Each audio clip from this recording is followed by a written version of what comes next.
Welcome back to the deep dive. You probably think you know the story of the samurai, the glint of steel, unwavering loyalty, that rigid code. Right.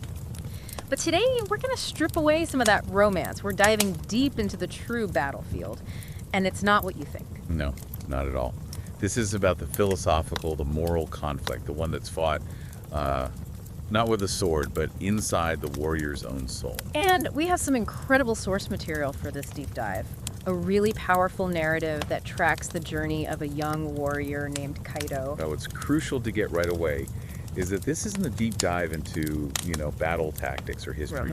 This is pure, high-stakes moral philosophy. It just happens to be playing out against this backdrop of feudal power. Okay, so let's unpack this. The source material, it paints this really dramatic picture of a life that's defined by two powerful, competing pillars. Yeah, competing is the right word. On one side, you have Sadako, absolute in yielding loyalty to one's master. And on the other, you have Olam, death.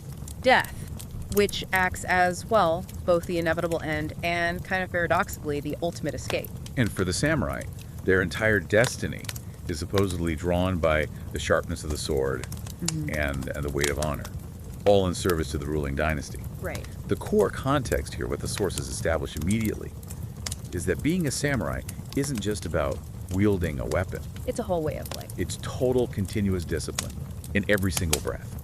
And this system, it requires this absolute will to choose death if you fail. It's all based on this one belief. That defeat is a greater shame than death. Exactly. That's the operating system. So here's our mission for this deep dive. We're going to follow Kaido's journey to understand what happens when that required absolute loyalty clashes. Clashes fundamentally with the higher, stricter moral code his sensei taught him. The true Bushido. The true Bushido. Kaido is being prepared to be the perfect instrument for his ward, but what happens if that instrument, grows a conscience? Then the whole system just fractures. We're watching the soul of a warrior get tested against the arbitrary will of his master. It's a brutal test. So, we begin with the foundation, Kaido's education. The sources paint this really vivid, almost ascetic picture of his training, and it emphasizes that the philosophical and moral strength, it has to be built on transcending the physical. Right. And the location of the training, it's not just a detail, it's actually part of the lesson. Okay. Kaido is training in the cold, high up on a mountaintop, far away from, the comfortable palace courtyard. So it's brutal. It's physically brutal, and that's the point. It's designed to strip away all the external comforts and just expose what's vulnerable inside. And Kaido, being young and still focused on, what he can achieve externally, he makes this fundamental complaint. He does. He says, and I'm quoting here, "We came to the top of the mountain to become masters, but our butts are frozen. We should have done the practice in the courtyard." Classic Ricky mistake. He's blaming the outside world for his inner discomfort. Exactly. And this just sets the stage for the sensei to deliver this foundational lesson on what mastery really is. Kaido thinks his hands are trembling from the cold. He thinks his physical body is compromised. But the sensei's reply is just instantaneous and so profound. He says, "You think your hands are trembling from the cold, Kaido. Actually, it is not your hands that are trembling, but your mind." So the cold is just a catalyst. The real problem is distraction. Yeah, the source is really clear. Kaido's mind is somewhere else. It's chasing this idea of warmth, maybe a fire, a soft pillow. He's physically on the mountain, but mentally, he's checked out. He's seeking comfort. Which leads directly into this lesson about the sword. That the sword is an extension of one's will. Your arade. You're right. And the sensei argues that Kaido's arade, Yeah. his will, is weak right now, precisely because his mind is elsewhere. If his concentration can be broken by something as simple as the thought of a warm meal. How could he ever maintain control in a real battle, where it's life and death in a single breath? Or, and this is even more critical, how can he maintain moral control when he's facing a difficult choice? So this isn't just about physical form, it's about perfect mental stillness, concentration. Integration, yeah. The sensei is laying the groundwork to define irade not just as determination, but as moral focus. Moral focus, I like that. He tells Kaido that every external factor, the weather, the enemy's strength, the pain of a wound, all of it has to be ignored. So true rave means the sword only moves when the soul commands it. Untainted by doubt or desire. And Kaido, at first, he sort of pushes back on this. He says he trains every day, he knows his will, and he declares he's ready to serve his master. He It's the point of Olam. dying for him. Right. He thinks that Sadakat, that absolute loyalty, is proven by this willingness to die. And this is where we get the most surprising lesson of the whole training section. Kaito sees self-sacrifice as the ultimate measure of loyalty. But the sensei sees it as a cop-out. He does. Kaito confidently says he's ready to fight and die for his master. This is the romantic, heroic ideal of the samurai. And the sensei just immediately cuts right through that romanticism. He distinguishes between the easy sacrifice and the hard struggle. And he has this line that it really stands out. He says, "Dying is the easiest part, like a flower that wilts and is gone." It's a spectacular inversion of the hero narrative, isn't it? It's shocking. For centuries, the whole culture has elevated this glorious sacrificial death, and the sensei just dismisses it as the path of least resistance. Well, think about it. A heroic death is instant absolution. It gives you immediate, clear-cut honor, and then all your struggles are over. So the sensei is suggesting that all those stories of glorious defeat, They're about the easy part of a warrior's life, living and trying to maintain your honor while you're living. That's the real discipline. but doesn't that immediately put the sensei at odds with the entire institutional structure? I mean, the whole class is built on the willingness to commit seppuku as the ultimate show of honor. It does. So if death is the easy path, doesn't that make that final institutional escape, fundamentally self-deceiving? That is the philosophical tightrope the sensei is walking. He's teaching true Bushido, which is about moral integrity, not just political subservience.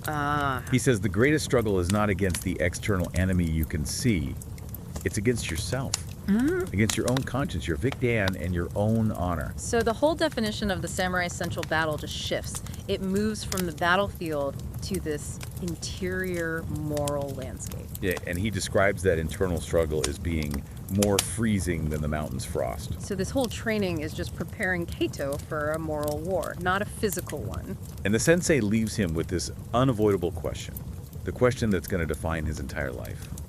He asks him, what will you do if one day your master asks you to do something against your honor? And he gives him the ultimate hypothetical. Like the order to kill an innocent, unarmed, and defenseless person. Kaito's initial response is just pure doctrine, which is very telling.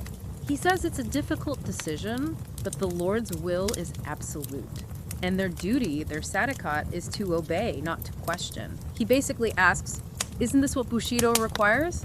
He's just defaulting to the institutional definition. And the sensei immediately refutes it, this rigid interpretation. He says that Kaito's real test is not the moment he takes the sword in his hand in battle. It's the moment he fights with himself. Exactly. That internal struggle, that split second of hesitation or doubt when you're faced with a morally repugnant command. That is the core of the test. So the sensei is preparing him for moral navigation. While the Lord is preparing him for blind utility, the sensei is building a moral compass in Kaito. And the Lord is about to order him to smash it. That's it, exactly. So Kaito has been steeped in this philosophy of internal struggle, but he hasn't actually been tested yet. And now we get to the moment where the Lord calls him forward. And he deliberately ignores the sensei's warning that Kaito is not yet ready. This is a critical pivot. Lord Okobi just dismisses the sensei's judgment. He says, I'll learn on the road. Which highlights the massive gulf between their perspectives, right? The sensei judges readiness on moral maturity. The Lord just judges it on compliance and utility. Kaito is just a tool that's ready to be used, not a soul that's still developing. Exactly. And the Lord, with this grand gesture, he frames the mission as a small matter touching the honor of the palace. So Kaito, who's still thinking in these heroic terms, responds, I'm ready to face an army, a great enemy. He's expecting a challenge worthy of his training. And the irony is just devastating, because the target is so profoundly petty. It's not an army, it's not a rival warlord, not even a spy. It's a common, unarmed merchant. And the reason for it, the reason for this impending mutilation is just shocking in its triviality. The source specifies that the merchant laughed at the poem the Lord read during a public visit, mocked him in front of other people. Wait, let's just sit with that for a second. Yeah. A slight to the Lord's artistic ego. A moment of public ridicule. That is what triggers the mobilization of a highly disciplined, lethally trained samurai. So the Lord is equating his personal vanity with the honor of the entire dynasty. Yes. Which immediately trivializes all of Kaito's training, and Kaito sees it. He recognizes the triviality of it. He questions the Lord. He says that engaging with a common merchant, especially over something so small, would be a great shame, a stain on his own honor. He's applying the sensei's teaching. He's trying to use the code to navigate the command. He's trying to say, my Lord, my honor requires me to fight worthy opponents, not silenced critics. But Lord Okobi is not having it. He just brushes aside Kaido's moral protest and moves straight to the execution. And the method here is key. The task has to be done cleanly and silently. By sneaking into the merchant's house at night like a traitor. This is the ultimate test. The Lord is demanding Kaido commit an act that is the polar opposite of the samurai values of open combat and bravery. And Kaido, to his credit, he objects immediately. He voices the exact concerns the sensei raised in training. He says attacking at night like a traitor is against Bushido. Which shows the sensei's framework has really taken root. It has. But this is where Lord Okobi delivers the crushing blow to Kaido's idealism. He reframes the whole thing. He reframes Kaido's questioning not as a matter of honor, but as a matter of personal weakness. He says that true Sadakan, true loyalty, requires the samurai to sacrifice his own honor for the master's will. And the source gives us that utterly devastating line. I did not know, Kaido, that you were a weak student whose loyalty existed only in words, hidden behind your honor. Hidden behind your honor. He's accusing Kaido of using his personal moral code as a selfish excuse for disobedience. He's turning honor into a cover for cowardice. And that defines the unbridgeable gap between their two interpretations of the code. For Kaido, honor is an internal compass. For the Lord, loyalty is the absolute, unquestioning forfeiture of self-determination. So if the Lord requires dishonor, then that dishonor instantly becomes the new, higher form of Sadakan.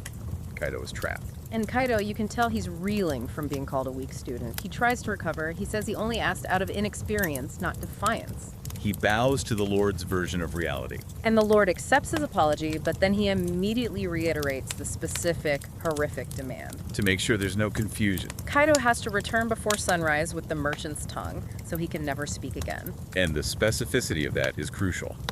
The Lord's objective isn't just revenge or assassination, it's symbolic silencing. He doesn't care if the man lives or dies. No, only that the offense, the ability to mock, to laugh, is physically removed, extinguished. It's an act of tyrannical power. It forces Kaido to become an agent of arbitrary cruelty. It ensures he's utterly complicit in the Lord's tyranny.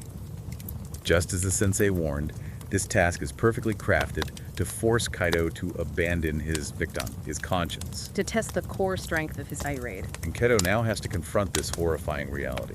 The strength he trained for, the ability to act with perfect focus, Is now being directed toward the lowest, most contemptible purpose. he has achieved perfect eye-raid, but it's dedicated to utter dishonor.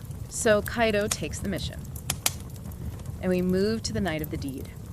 This is the harrowing moment when theory meets brutal reality. And Kaido comes face to face with the man he's supposed to silence.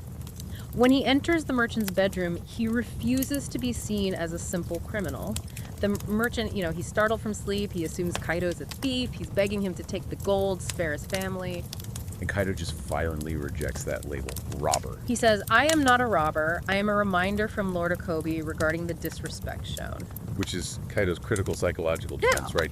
He's trying to cloak this dishonorable act in the mantle of official duty. He needs it to be a punishment mandated by the state, not just a simple crime of violence. He's trying to compartmentalize, to keep the stain off his personal honor by assigning the action to his function as the Lord's agent. Correct. But the merchant, he recognizes how absurd this is, and he pushes back hard. He asks, "Is a laugh what puts a samurai into a man's bedroom like a midnight robber?" And Kaido defends the extremity of it by elevating the Lord's insulted dignity. He says disrespect is sharper than a sword stroke. The tongue exceeded its limits. He's trying to justify the mutilation by framing disrespect as a mortal political offense. He's using the language of war to describe a petty act of vanity. But the merchant doesn't let him have that comfort. No, he doesn't. The merchant refuses to be a passive victim. He immediately gets the psychological dilemma Kaido is in, and he just uses it to attack Kaido's moral foundation. He launches this philosophical counter-assault that's far more challenging than any physical fight would be. He asks the most searing, profound question. Is your honor weak enough to maim an unarmed man in his bed while his children sleep in the next room? Oof. That detail about the children sleeping nearby, That is the ultimate moral sledgehammer. It just grounds the whole abstract conflict of Sadakat versus Vicdan into this immediate, unforgivable betrayal of common humanity. It forces Kaido to see himself not as a samurai, but as a common assailant. The merchant is making Kaido's Vicdan his conscience scream. And he doesn't stop there. He delivers the ultimate insult to a samurai. He compares Kaido to a dog or a slave. He says the Lord is training Kaido not for honor, but for obedience. He says, slaves obey, masters decide. So the merchant is arguing that if Kaido just carries out the Lord's anger, he's sacrificed the very autonomy, the arrayed, that defines a true master. An unarmed civilian is giving Kaido a lesson in moral self-possession that's deeper than anything he learned on the mountain. And Kaido pushes back. He's clinging desperately to the only dogma he has left. A samurai's honor is in his obedience to his master. He has to repeat the doctrine. Because if he admits the merchant is right, he has to abandon his lord and become a Ronin, right there in the middle of the mission. He's fighting the merchant's words as much as the merchant himself. But the merchant has one final, crushing warning.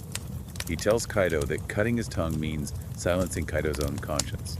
Cut my tongue, he says, but know that you won't be silencing me, you will be silencing your own conscience. And this is the critical juncture. Kaido has to choose between functional obedience and his own integrity. And the source details this profound moment of moral collapse. Kaido realizes the only way to do this, to carry out the deed and stay functional in the Lord's system, is to violently resolve his internal conflict by extinguishing doubt itself. He commits the moral suicide the sensei warned him about. His final defense is just chilling. He rejects conscience entirely. He says Vicdan is a luxury for weak men. He convinces himself that doubt and moral sensitivity are weaknesses. He concludes with this terrifying resolution. My sword cannot be stained by doubt, you will never speak again, and I will never question again. He performs the mutilation not just to fulfill the command, but to definitively close the door on his own morality. The act is an irrevocable step away from his self-defined honor. He has traded his moral autonomy for temporary functional obedience. And as the source material foreshadows, he makes sure his own soul carries that stain. He chose the easy path. The easy path of immediate obedience, not the hard path of moral defiance. So Kaido returns to the palace. He's fulfilled the letter of the command, but he has irrevocably broken his own spirit. And the first person to see the aftermath is the one person who truly understood the price, his sensei. Kaido reports the mission complete. Maybe he's expecting some approval for his disciplined execution. Right. But the sensei just ignores the Lord's satisfaction and focuses only on the internal fallout. He acknowledges the Lord's will was done, but he immediately asks the crucial question, referencing their training. In that fight against yourself, who won, son? Your conscience or your ambition? Kaido tries to defend himself using the Lord's doctrine. He says he didn't allow his Vicdan to interfere, and his chosen path is Sadakat. He's still clinging to that idea. That loyalty is the primary rule of Bushido, even when it's polluted by cruelty. And the sensei's response is the ultimate definition of true Bushido versus the Lord's corrupted version. He says, "You are wrong, son. The sword is not the hand of the master. The sword must be your soul." Kaido didn't just surrender his hand to the Lord, he surrendered his soul. And the sensei says that loyalty that forces a samurai into dishonor is just a bridge that leads away from true honor. And Kaido chose to cross it. He chose to cross that bridge. He chose the Lord's version of reality over the sensei's version of the code. And the sensei's conclusion is just devastating. He says that by choosing to silence his conscience, Kaido has nullified everything the sensei spent years building. And so, unable to teach morality to a student who actively chose to abandon it, he just says, I have nothing left to teach you. You chose your own path. That's spiritual abandonment. It happens even before he's physically rejected by his master. Yeah. Kaido's sense of self-betrayal becomes absolute when he meets Lord Okobi. The Lord is pleased. He has his new Shadow Sword. And he offers this rich reward, new armor, 2 bags of gold, and a special position in palace intelligence. The Shadow Sword.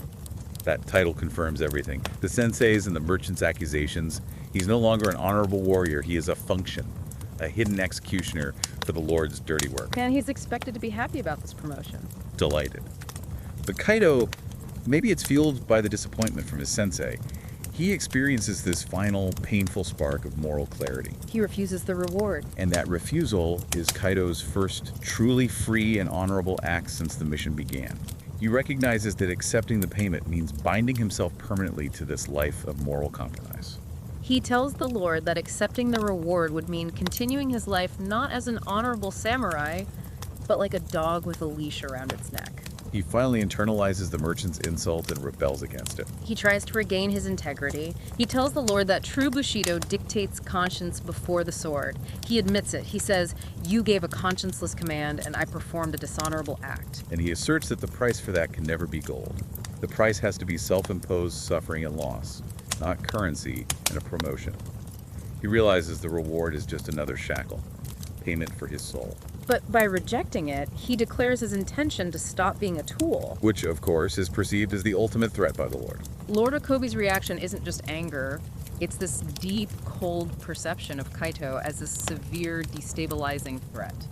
His questioning mind, his Sorgalean irate, is now a source of rebellion because he proves he can't be fully commodified. A loyal servant who acts with a conscience is far more dangerous to a tyrannical system than an open enemy. Because he performed the dirty deed, but by questioning the reward, he showed his irate was still his own, not the Lord's property. We should probably pause here and clarify that term, Sorgalean irate. Yeah, good idea. It means questioning will. The pure irate the sensei trained for was total concentration, self-control. But when you applied that to a moral command, that concentrated will inevitably develops into a Sorgalean irate. A will that questions and judges the instruction it receives. And the Lord correctly identifies this as the most dangerous thing in his domain. The sentence is swift, and it's calculated to punish Kaito not with death, but with deprivation. He's stripped of his position, his title, his protections. He's allowed to live, but only as a masterless samurai, a ronin. And the Lord warns him, cruelly, honor does not feed a hungry stomach. Kaito leaves the palace, asserting that his true enemy was his Vikinen, and he won that war. But the victory was hollow, stained. And now he faces a world where the only thing keeping him alive is his sword, not his Lord's protection. And the Lord makes it very clear that Kaito is now officially a recognized threat to the institutional order. So Kaito has chosen the path of the Ronin, masterless, vulnerable, but free. And the sources immediately detail the brutal reality of that decision. Yeah, the philosophical freedom he sought is immediately replaced by harsh insecurity and physical danger. He is almost instantly confronted by bandits. And they recognize his fine, but now masterless attire. They don't just threaten him, they mock him. They call him an honorless dog. The cruel irony. He sacrificed his honor for his lord, was rejected, and now walks the road where common criminals call him the very thing he fought not to be. He's now defined by his lack of belonging, not by his skill. And the confrontation is swift. The bandits assume he's a pampered warrior separated from his protectors. But Kaito quickly establishes that while he is masterless, he is not unarmed. He uses lethal force, kills them both. Which shows how his earlier moral compromise has hardened him. He's still a killer, but now the target selection has changed entirely. He's using his discipline purely for self-preservation. It's divorced entirely from the political structures of the Lord. The sword is still cutting, but the master is now survival. It's an important shift to analyze. He used the sword for a morally repugnant purpose at the Lord's command, an act of calculated cruelty. And now he uses it for instantaneous defense, an act of necessity. And the sources imply that even though both acts involve lethal violence, the second one, born of necessity, is somehow less polluting to his soul than the first. Immediately after the fight, he encounters a tea seller, another sharp, grounding reality check. And the tea seller doesn't praise him for getting rid of bandits? No. He complains that Kaito has ruined his business by creating a chaotic mess, spilling blood near his stand. It just strips the moment of any heroic veneer. Kaito's action, from a civilian's point of view, is just disruptive and dirty. It's violence, not valor. And Kaito, who is now deeply cynical and detached, gives this cold, fatalistic reply. The world is ordered this way.